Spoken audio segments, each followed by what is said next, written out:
In the 5th year of marriage, my husband brought his mistress and child to my door, asking me to make it happen. After my mother-in-law found out, she demanded that I immediately divorce my husband and give this home to her new daughter-in-law and precious grandson. I smiled slightly and agreed right away. Whoever wants to jump into this pit of fire can do so. Gwen, hurry up and sign the divorce agreement. My mother-in-law sat on the sofa with a sense of righteousness. I couldn't help but curl my lips, yet I still put on a pitiful expression and looked at Jason. Jason frowned. Gwen, after all these years you still can't have children, we shouldn't delay any longer. I pinched my thigh hard and finally squeezed out a few tears. May, standing to the side, said sarcastically, "Sigh, who told my belly to be so promising? The first one is a son, sister, you should hurry and leave." I couldn't help but twitch the corner of my mouth at those words. Who knows whose child this is? Anyway, it's not like I'm the one who can't give birth. Jason pulled May behind him and walked up to me with a deep look in his eyes. Gwen, we've been together for so many years, you wouldn't want to see the G family without descendants, right? Let's part on good terms. Looking at the hypocritical Jason in front of me, a wave of disgust rose in my heart, and I wanted to pounce on him and tear off his mask. I sighed, pretending to be reluctant, and nodded. Jason, Grandma, and May's eyes lit up. Grandma breathed a sigh of relief, her tone softened as she handed the divorce agreement to me. Gwen, Mom knows you are a good child, it's just that our families are not fated to be together. After signing this, Mom will still treat you like a daughter. I scoffed inwardly, your own daughter hasn't visited you in years. I glanced at the agreement. If they wanted me to divorce, the document had to be rewritten according to my demands. My mother-in-law's expression changed instantly, and she screamed in shock, Gwen, don't be ungrateful, for so many years, it has been my son supporting you. Giving you $200,000 is already quite generous. I took a deep breath, suppressing my impulse. It was you who made me quit my job to stay home and have children. For so many years, I have served your family, and this price wouldn't even be enough to hire an hourly worker outside. I tore the divorce agreement in my hands. I also paid for this house back then, and now I own half of it. My mother-in-law snorted, there's no name of yours on the property deed, and it's only a few $100,000. Jason lowered his head guiltily, Mom, Gwen's name is on the property deed. I raised an eyebrow and smiled, lounging leisurely on the sofa. When we bought the house, we agreed that I would cover the majority of the down payment, while Jason would contribute a smaller amount, and he would handle the mortgage payments from then on. If I had the means, I could also contribute to the payments. On the day we signed the contract, Jason suddenly said to put his name on the property deed first, and that my name could be added when we bought a second house later. Fortunately, my mom had repeatedly reminded me that since I was putting up the money, my name had to be on the property deed. I didn't agree, and seeing my firm stance, Jason gave in and wrote both our names on it. May's expression changed. Previously, Jason had coaxed her, saying that as long as she gave birth to the child, her name would be on the property deed. Grandma walked up to Jason and scolded him, didn't you tell me before that only your name is on the property deed? Now that the house is worth so much, how much will she get if you divorce? May quietly pinched her son in her arms, and the child immediately began to cry. With tears in her eyes, May looked at Jason, Jason, it's my misfortune to follow you, but Mau Mau is still so small, he can't end up on the streets with me. Jason held May in his arms with a pained expression, and shot me a fierce glare. I felt a wave of speechlessness. It's not like I asked you to cheat. Grandma turned back to me with the same good-natured expression from before. Gwen, you've been married into the G family for 5 years now. I've treated you pretty well during these 5 years, haven't I? I looked at Grandma's constantly changing expressions and felt it would be a shame if she didn't learn the art of face changing. Mom, for so many years, I've been the one cleaning the house, washing the clothes, cooking the meals, changing the light bulbs when they break, and unclogging the toilet. Do you think that's pretty good? The mother-in-law's expression changed. Aren't these all things a daughter-in-law should do? I pulled the sleeve that was grasped by the mother-in-law back and looked at the three of them. 3 million, give me 3 million and I'll agree to the divorce. Jason pushed May aside angrily and walked up to me. $3 million, why don't you go rob a bank? At first, it was my investment that funded your startup. Without me, how could you have reached your current position? I crossed my arms and sat leisurely on the sofa, watching Jason, who was fuming above. Grandma pulled Jason aside to look at me. Then we won't get a divorce. I've been dragging you along to see what you can do. May started to cry again, saying, Jason, in 2 years, Mel will be going to school. Should he live with the label of being a wild child? I looked at May's tears that came so easily, and I truly admired her. Jason thought for a long time. His company was about to enter the second round of financing, and if Gwen caused a scene at this moment, it would be disastrous. Jason glanced at me with a disdainful tone. Fine, $3 million. After the divorce, you are not allowed to appear in Xinjiang again. I rolled my eyes in my heart. If it weren't for you begging me to come to Xinjiang, I would never have left my hometown in this lifetime. Jason and I went to the Civil Affairs Bureau to register our divorce. If it weren't for the 1-month cooling-off period, I would have left right now. When I got home to pack my bags, I saw May eagerly moving in. May brought her luggage into the master bedroom and shouted at me, since we're divorced, you don't expect to live here anymore, do you? I packed my things, picked up the suitcase, ignored her, and turned to walk out. Jason was afraid I would change my mind, so he transferred $1 million to me first. I looked at the number on the bank card, feeling great, and checked into a high-end hotel, waiting to collect the divorce certificate in a month. I lay in the hotel bathtub soaking, looking at the bustling city, reminiscing about my past with Jason. I was born and raised in Binhai, and 10 years ago I was admitted to the local Binhai University's Chinese department. At the New Year's Eve party in my sophomore year, I met Jason, who came to Binhai for his graduate studies. I am tall and good-looking, and I have had quite a few people pursue me since I was young, but Jason is different from the others. Because I have a straightforward and candid personality, most of the people who pursue me are direct. If I like them, I accept them, and if I don't, I reject them outright. Jason kept me hanging like a frog in warm water, often asking about my well-being, sending small gifts today, and watching a movie together tomorrow, but he never confessed his feelings. Over time, I couldn't take it anymore and deliberately walked with other boys to provoke him. He finally got a bit anxious and confessed to me. After Jason and I got together, he treated me well. The year he graduated from his master's program happened to be the same year I graduated from my undergraduate studies. He urged me to return to Xinjiang with him. However, I had grown up by the coast my whole life, so I felt a bit conflicted about it. Later, Jason held me in his arms, tears in his eyes, saying he didn't want to break up and didn't want a long-distance relationship. Looking at the pitiful Jason, my heart softened, and despite my family's objections, I went with him to Xinjiang. After arriving in Xinjiang, I found a job as an editor at a magazine, while Jason chose to start his own business. After a year of struggling, Jason's work still showed no signs of improvement. I watched Jason, who worked so hard every day, and felt a pang of heartache. I invested the money I had saved during college into him and asked a relative in finance to introduce clients to him. 6 months later, Jason's company took off, and then he proposed to me.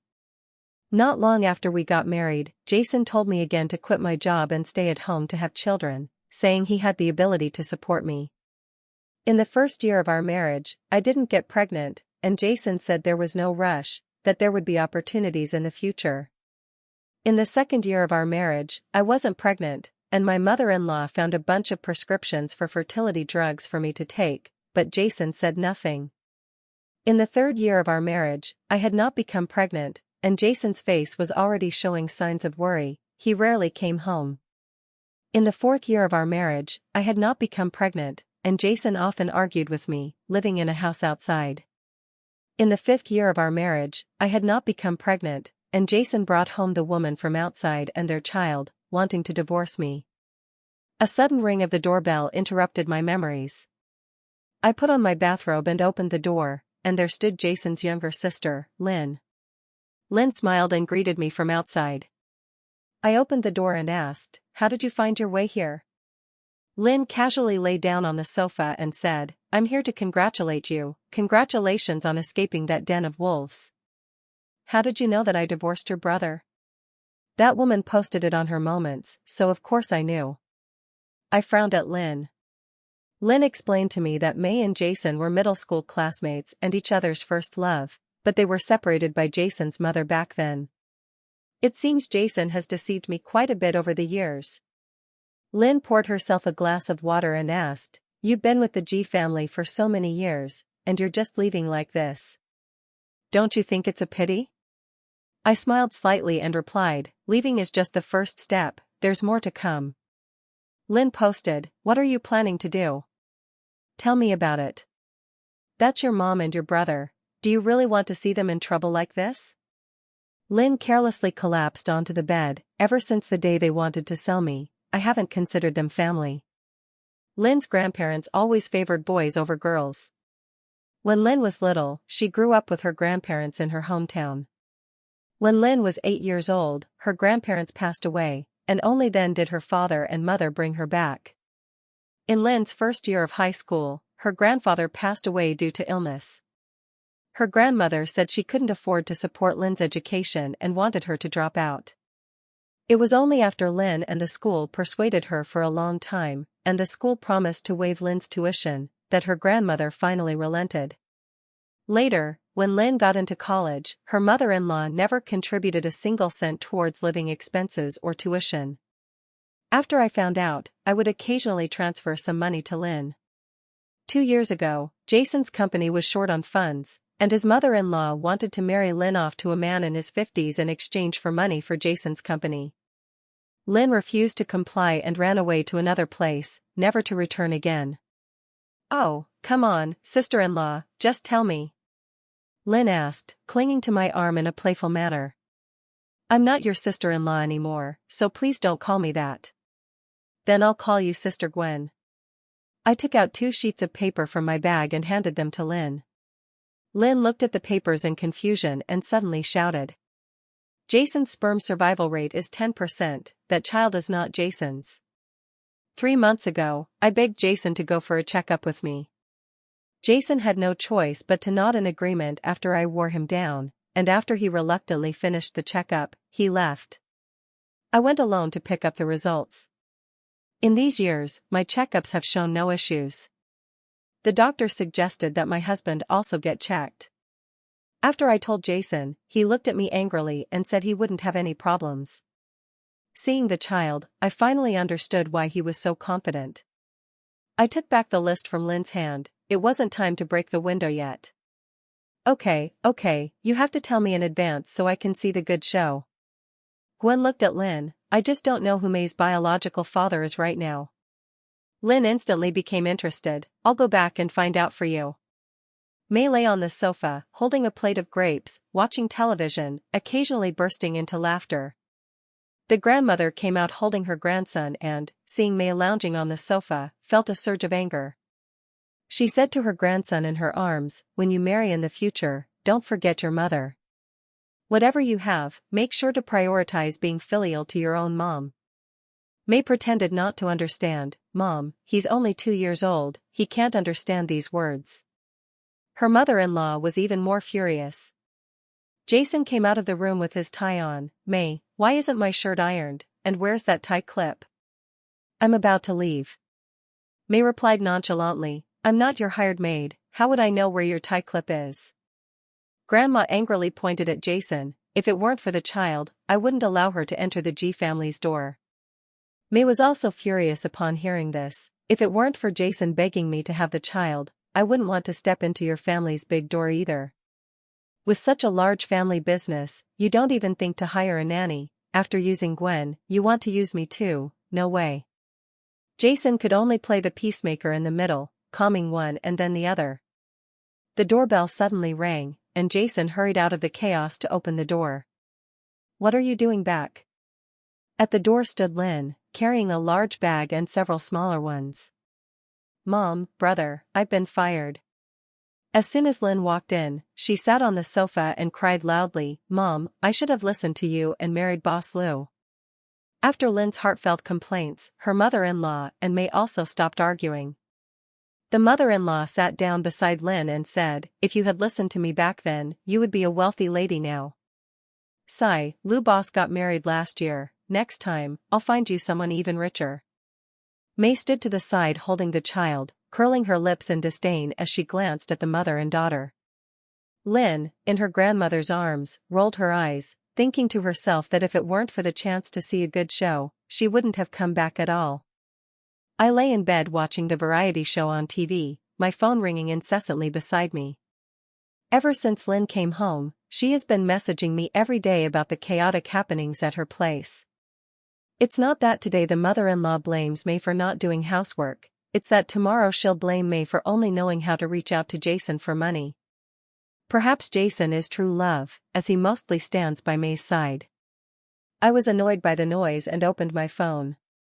Lynn said something big happened at the G family today. May lost one of Jason's major clients.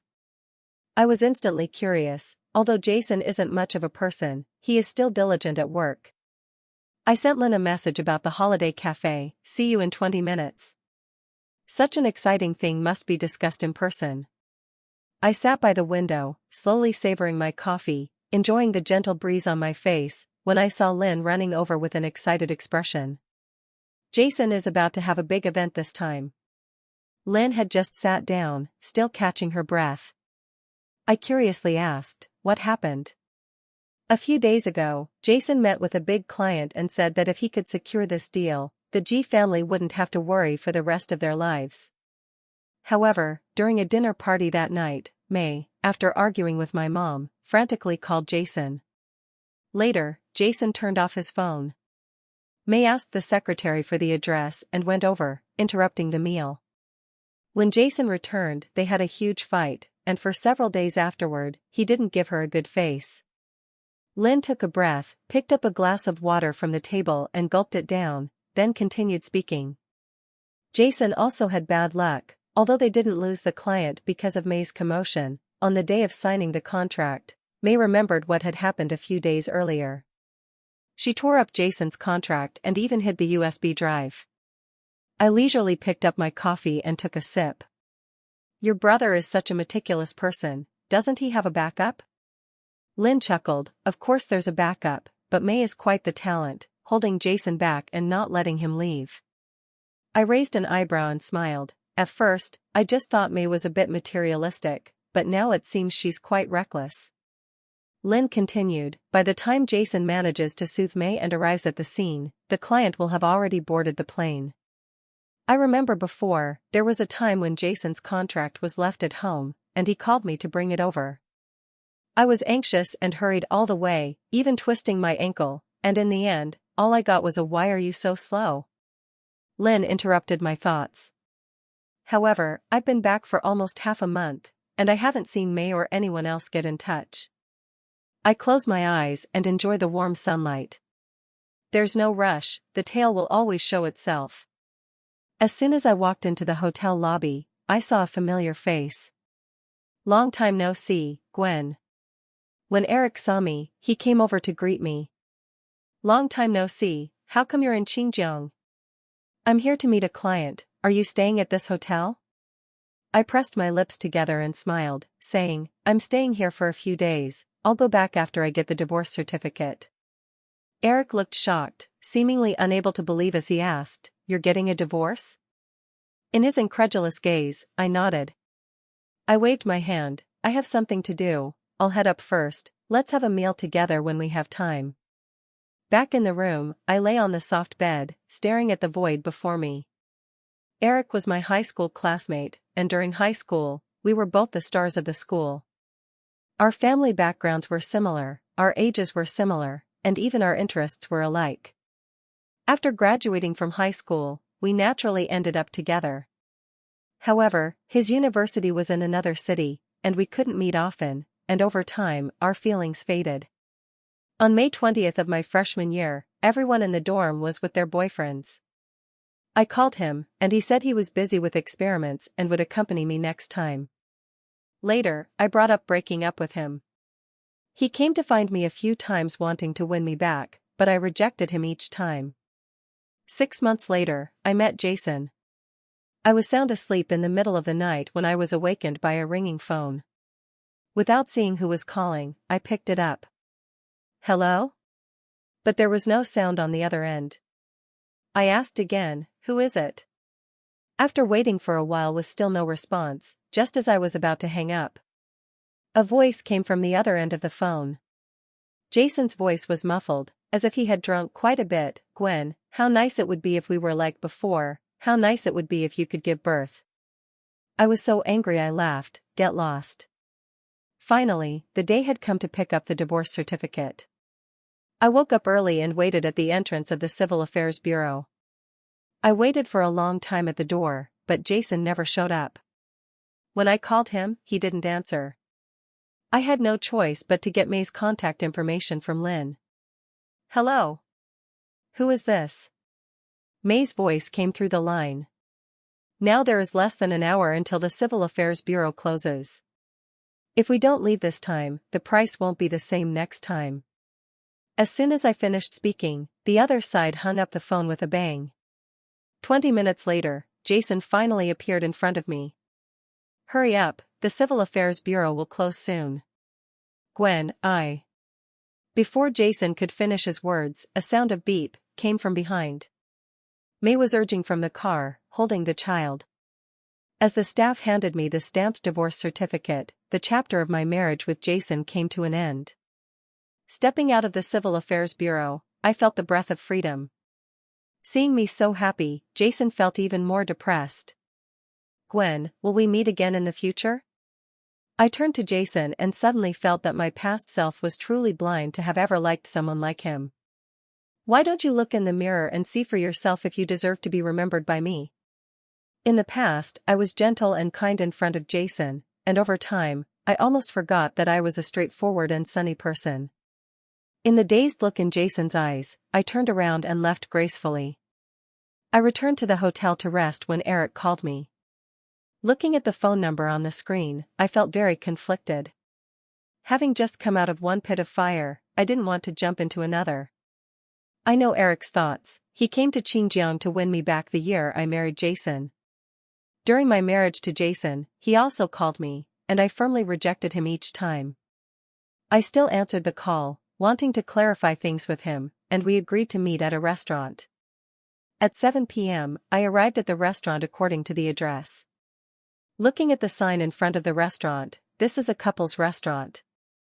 As I walked into the restaurant, I saw Eric waving at me. I ordered you the smoked salmon and French snails that you like. Let's see if there's anything else you want. Eric politely handed me the menu. A medium-rare filet mignon, a cream of mushroom soup, and forget about what he just ordered. I looked at Eric, who appeared embarrassed, and smiled slightly. After all these years, my tastes have long since changed. Eric quickly adjusted his expression. When do you plan to return to Benhai? Probably in a few days. Just as Eric was about to ask me something, an angry voice came from beside us. It turned out that the divorce was so straightforward because a new partner had already been found. Jason angrily walked up to me, with May following behind, wearing a mocking expression.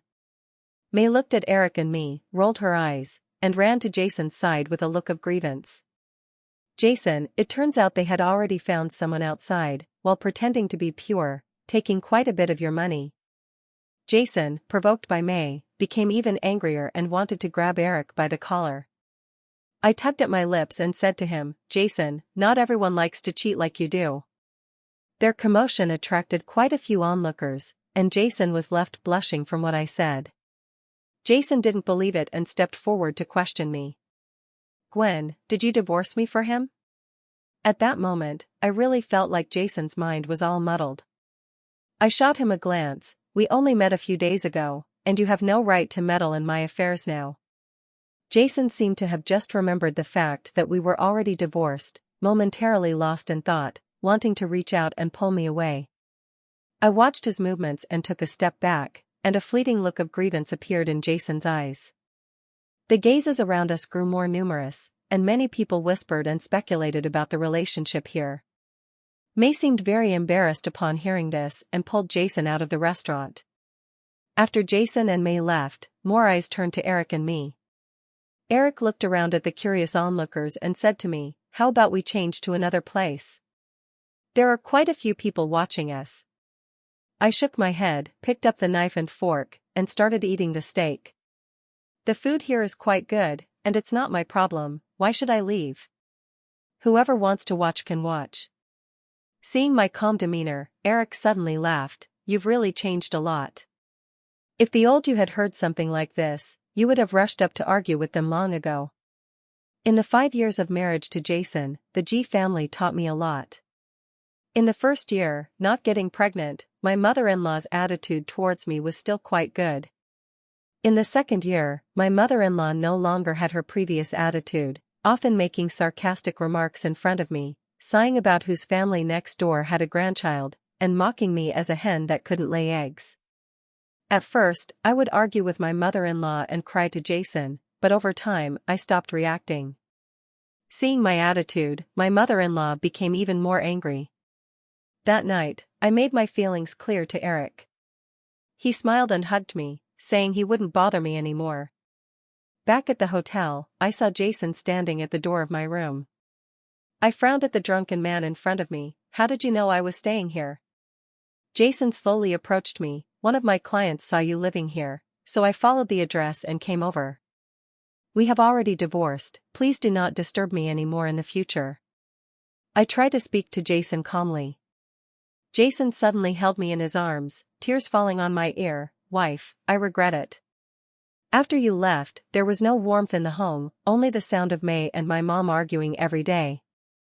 I pushed Jason away forcefully. "You don't regret divorcing me, you just feel like you're missing a free maid and aren't used to it. In the past, I always endured everything, letting you and your mother command me at will, even to the point of insult.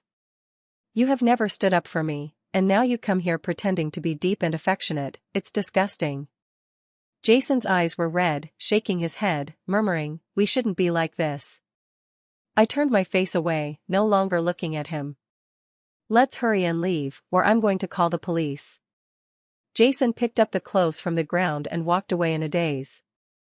Watching Jason's departing figure, I quickly swiped my card to enter the room and locked the door behind me. The next day, a colleague from the magazine office messaged me to meet. Kitty handed me a thick envelope. Kitty and I joined the magazine on the same day and have always had a good relationship. Later, I resigned and went home, and she switched to another magazine to work in the entertainment section. Over the years, we have kept in touch frequently. Your ex-husband's mistress has quite a rich history. Kitty held a straw in her mouth, looking at the photos laid out on the table. Since I found out that Jason was cheating, I asked Kitty to help me look into May. After all, she knows a lot of people in this area. In the photos, May is seen entering hotels and shopping malls with different men. Kitty's excited voice rang out. "That child was conceived 2 years ago, counting the days it should belong to this person." Kitty pointed at a man in the photo. Kitty told me that for so many years, May had been relying on her good looks, mingling among a group of rich second-generation kids. 3 years ago, she even reached the point of getting married to a rich second generation, but later the rich second generation's family had an accident, his parents passed away, and he ended up in prison. At that time, May was already pregnant. I remember 3 years ago, Jason often stayed out all night, so he must have reunited with May around that time. Later, when May got pregnant, Jason probably thought the child was his. A few days ago, Lynn messaged me to say that May has been urging Jason to get married, but Jason has been avoiding her. No matter how much May makes a fuss, Jason remains indifferent. Looking at the different men in the photos, it seems May is starting to feel anxious about finding a new partner.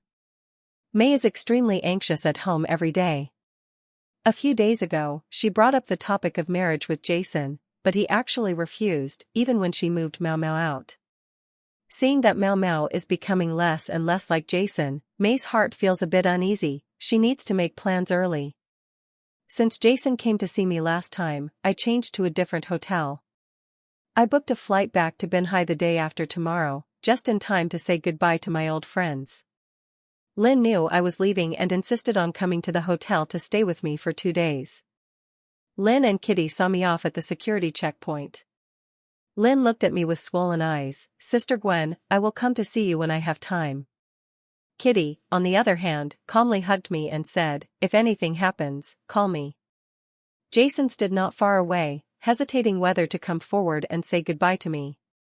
I pretended not to see and turned to walk into the turnstile. Sitting by the window, looking at the cityscape below. Xinjiang is a beautiful place, but this place holds my unbearable past, and I think perhaps I will never return here again. As soon as I walked out of the airport, I saw my parents waiting for me at the door. I rushed into their arms, tears streaming down my face. I didn't cry in the face of my mother-in-law's difficulties. I didn't cry when Jason ignored me. I didn't cry in response to May's provocation, and even when I found out about Jason's infidelity, I still didn't cry. My parents held me in their arms, comforting me with concern. The house was still arranged the same as before, and the familiar atmosphere made me feel incredibly at ease. In the 5 years of marriage with Jason, I only hurried back 3 times, and each time I was urged by my mother-in-law to return. Looking at the strands of white hair mixed in my parents' heads, I felt guilty for not having accompanied them properly all these years. Fortunately, this time I am back for good, and I will take good care of them in the future. After returning to the coast, I spent every day at home either eating or sleeping. My parents didn't care about me, and even to avoid making me sad, they didn't ask about the reason for my divorce. A year ago, I felt that Jason might be cheating, so I asked Kitty to help me investigate him. The moment I found out he had a child, I was surprisingly a bit happy. At least I could get a larger share of the assets in the divorce. I always knew there was nothing wrong with me. I thought the problem might be with Jason. But the appearance of that child made me hesitate. I urged Jason to go check it with me because I knew that with his arrogant nature, he wouldn't care about that report. When I got the report, I was overjoyed, feeling as if someone had avenged me. Later, I told my parents that I wanted a divorce. They thought of Xinjiang to support me, but I told them I could handle it myself. Before leaving Xinjiang, I sent Jason's report to him and anonymously sent 2 copies of May's photo to May and Jason. I suppose the G family must be in a complete mess by now. "Gwen, it's time to eat. I've made your favorite cola chicken wings." The voices of my parents pulled me back from my memories. At the dining table, my parents exchanged uncertain glances, signaling each other. I smiled and put down my bowl. "Mom and Dad, what do you want to say?" Dad cleared his throat awkwardly. "Should we say hello to Uncle Feng, who is working with Jason?" Uncle Feng is the client I introduced to Jason 5 years ago, and they have been collaborating ever since. He is also a major client of Jason's company. "You should tell Uncle Feng about the divorce. As for the cooperation between the 2 businesses, Uncle Feng should have a good idea in his mind." After lying at home for a few months, I decided to start a career. After all, I had been a housewife for 5 years and had somewhat lost touch with society. So I decided to pick up the pen again and become a writer. I'll start by writing about myself. After Jason learned that Gwen was leaving that day, he abandoned the ongoing meeting and rushed to the airport, hoping to win Gwen back. But when he actually saw Gwen, he hesitated. He didn't know how to face her. Jason sat in the car, lost and dejected, while the phone screen beside him flickered. When he saw that the message was from Gwen, Jason's eyes instantly lit up. After clearly understanding the content of the information, Jason's face turned ashen. He couldn't believe the data inside. Later, he consulted a doctor, who said that given his sperm survival rate, the chances of having a child were extremely low. Jason remembered when he met May again 3 years ago. At that time, his mother forced him every day to have children with Gwen, drinking all kinds of tonics, and the house was filled with the smell of traditional Chinese medicine every day. Gwen's face turned sallow from drinking it, and he really couldn't muster any interest. While drinking away his sorrows at the bar, Jason met May. Looking at May's peach blossom-like face, Jason felt a surge of impulse and went to the hotel with her. At first, Jason was afraid. He thought he loved Gwen, but between the sorrowful Gwen and the sexy, beautiful May, he chose the latter. Later, May told him that she was pregnant. Besides being happy, he felt a twinge of guilt. but that guilt disappeared after the child was born. When his mother learned of the child's existence, she pressured him to divorce May along with her. After Jason returned home, his mother rushed in front of him with a pile of photos. When Jason saw the photos clearly, his anger surged even more. On the other side, May also received the photo, and she was startled. Trembling, she returned to the G family, ready to take the money and leave. May returned to the G family, looking at Jason with wide, angry eyes. Just as she was about to explain, Jason threw the photo and the diagnosis sheet at May's face. May immediately felt uneasy, and when she dropped the child and prepared to run, Jason pulled her back. When Lynn told me about this, I had already begun a new chapter in my life. Later, Lynn told me again. That day, Jason beat May half to death, and May managed to catch her breath to call the police. Since the two were not married, May sued Jason for intentional injury. Jason was sentenced to 7 years in prison. Soon after, the company's shareholders meeting voted to dismiss Jason, and the G family completely lost their source of income. Grandma wanted to marry Lynn off to a disabled rich second generation in exchange for money, and when Lynn found out, she took the opportunity to run away. Later, the mother-in-law took the child to do a paternity test, and the results showed that they were not biologically related. The mother-in-law scolded May fiercely, blaming her for ruining the originally good G family and for putting a green hat on her son. May took the compensation money, secretly sold a few valuable items from the house, and ran away with the child. I finished listening to the voice message from Lynn and put away my phone. Looking at the document on my computer desktop, I wrote the first chapter of my new book. Later, someone asked me if Jason would make a comeback after getting out of prison and come to find you to get back together. Would you agree? I think I answered something like this: trash should stay in the trash can. Gwen's perspective. In the first year after the divorce, I became a writer and started my life anew, living happily and fulfilling each day. In the second year, my parents began to inquire about my relationship status. I told them that my focus is on life right now and that I am not considering dating for the time being. In the third year, I published my first book, received quite a few positive reviews, and signed with a talent agency, getting along very well with my new colleagues. In the fourth year, relatives and friends wanted to introduce me to a blind date. At first, I refused, but seeing the hopeful eyes of my parents, I went anyway. My blind date is a police officer, good-looking and exactly my type, with a great personality. After that, we kept in touch, and he said he didn't mind that I had been divorced. 6 months later, we got together. He is usually very busy with work, but luckily I am quite busy too, so I don't always think about him. In our spare time, we travel together and stay at home reading. He often creates little surprises to cheer me up. In the 5th year, we got married. The previous failed marriage did not make me lose confidence. Our marriage is very happy, without any trivial matters or a malicious mother-in-law. In the 6th year, I became pregnant. During the pregnancy, he was even more attentive to me. No matter how busy he was or how late he got off work, when he returned home, he would kiss my face and then kiss the baby in my belly, telling the child that mommy had worked hard. After the spring festival, I gave birth to a lovely daughter. After the baby was born, he did not neglect me. Whenever the baby cried in the middle of the night, he was always the first to wake up. In the 7th year, my 3rd book was officially published, and a new book signing event was held. At the signing event, I saw Jason standing at the door. He no longer had the same spirit as before, and if I saw him on the street, I definitely wouldn't recognize him. I pretended not to see it. After the signing event, my husband stood by the car with our daughter, waiting for me, and I happily ran over. My misfortune has long since ended, and a future filled with more happiness awaits me.